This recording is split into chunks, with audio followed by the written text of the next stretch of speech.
This is the Literati Scene with Smoki Bacon and Dick Concannon and co-host Joanna DiTillo from the Pairings Restaurant in the Boston Park Plaza Hotel, so please stay tuned.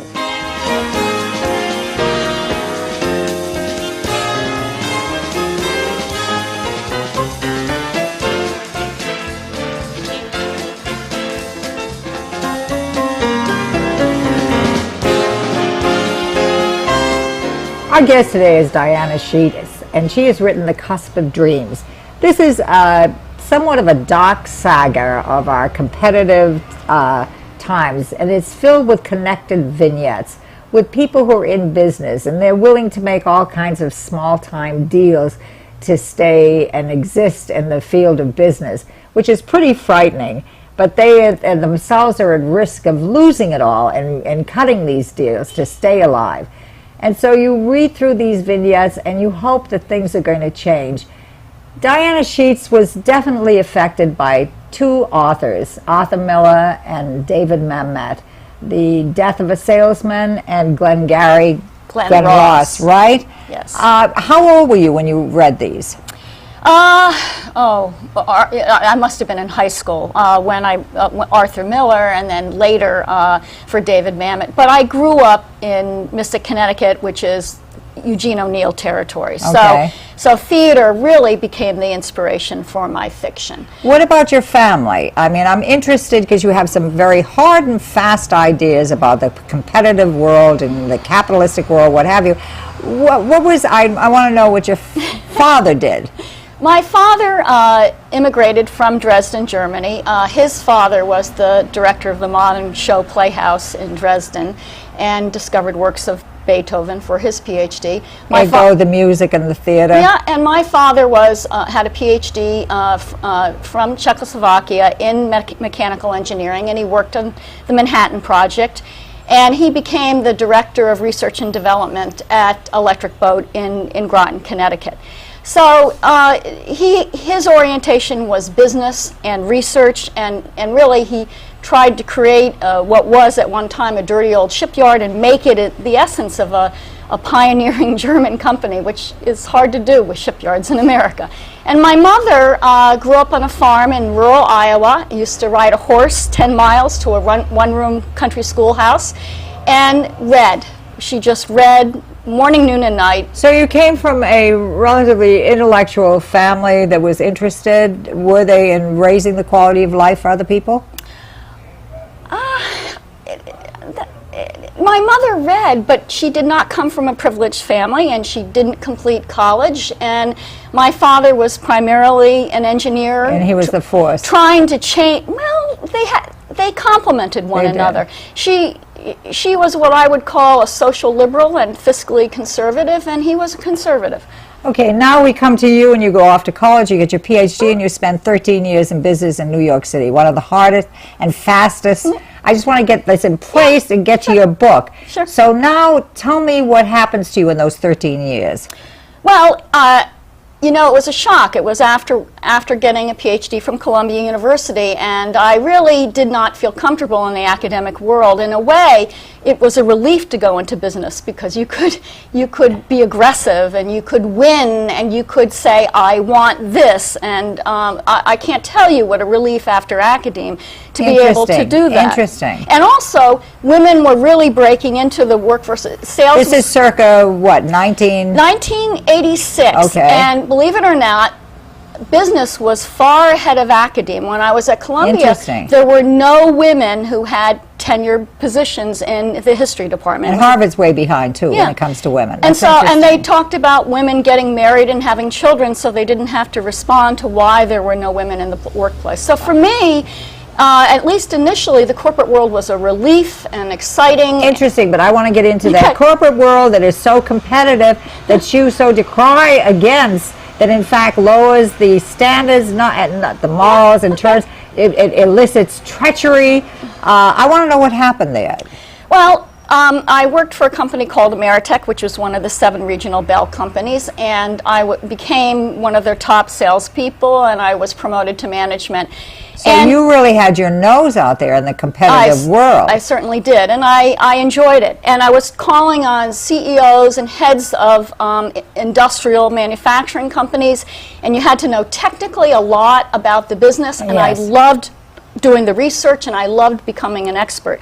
But I had to have people work for me who really weren't given a living wage. They didn't know how to get up in the morning. And I saw a facet of society I'd never seen before.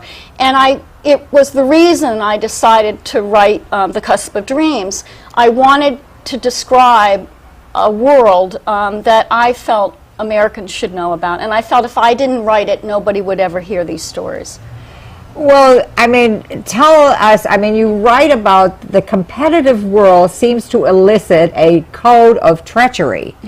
Okay, I mean, I have to go hard and fast because it's a short interview, and I want you to, what happened? I mean, you read the book, I mean, which is The Death of a Salesman. No matter how many times I see it, I just die because my first husband was in insurance sales, and I know what it's all about, and it's very frightening for me, but tell us. Well, when I realized that, for me, Death of a Salesman is a story of a personal failure. Willie Loman fails, and he fails his family.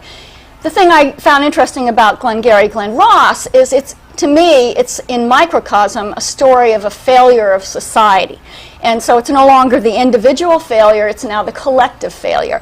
But it was written in the early 80s and then made into a film in the early 90s. And what was remarkable to me is that there were no women in this landscape.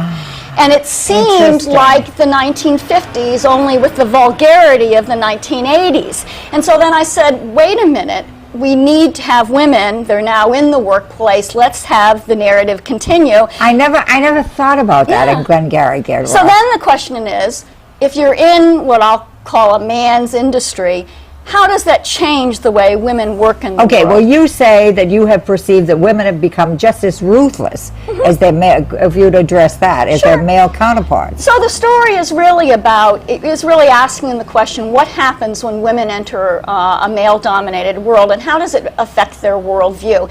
And I think one of the myths of fiction today is that women are better than men. They're more virtuous, they're more kind, they're more considerate.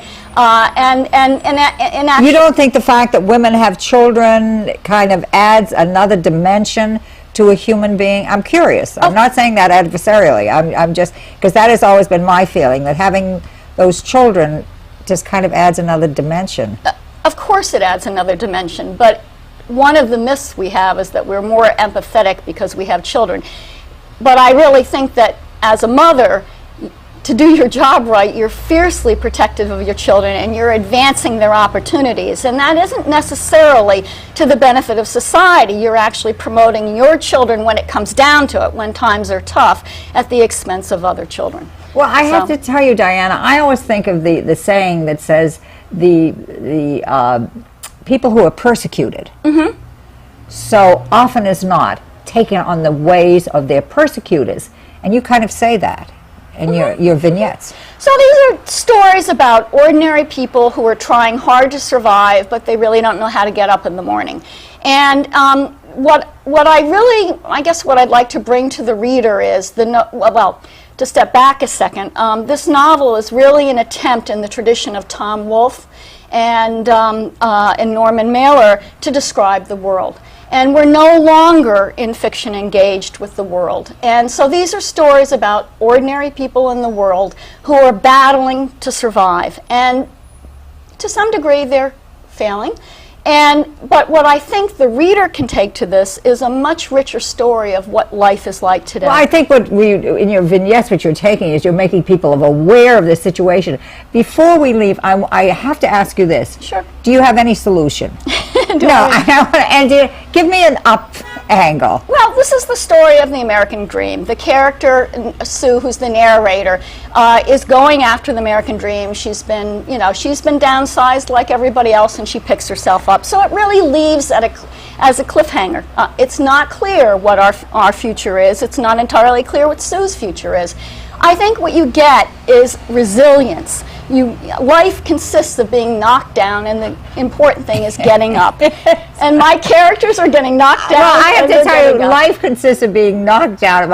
But I always think what is important, and which you don't address, is a sense of humor. It's very important. I mean, that is important to be able to turn around and laugh at it, because if you laugh at something, it won't kill you. And there's a lot of humor in this, and I think it keeps the readers reading. And I encourage the readers to go to my website, which is Literary Gulag, and they can get not only excerpts from the story, but some literary criticism and political commentary.